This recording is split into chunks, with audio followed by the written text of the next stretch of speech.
இப்ப ஹைலைட் என்னன்னு சொன்னா, இந்த எக்ஸிட் போல் ஆல்ரெடி வெளியாகி விட்டது. யார் வெளியாக்கினா அப்படின்னு தான் யோசிக்கீங்க. இந்த எக்ஸிட் போல் 23ஆம் தேதி எலெக்ஷன் நடந்தப்போவே எக்ஸிட் போலும் சேர்ந்து வெளியாகி விட்டது. எப்படின்னு யோசிக்கீங்களா? அதுக்கு தேர்தல் களத்துல தமிழ்நாட்டுல என்ன நடந்தது என்று நாம பார்த்தாலே தெரியும் யார் ஜெயிக்க போறா அப்படிங்கிற விஷயம்.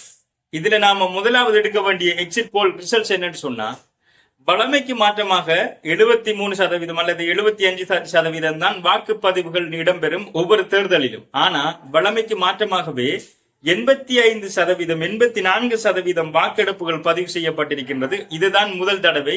இது மிகப்பெரிய மாற்றத்தை காட்டுகின்றது. இதுவே ஒரு மிகப்பெரிய எக்ஸிட் போல் ரிசல்ட்ஸ் தான்.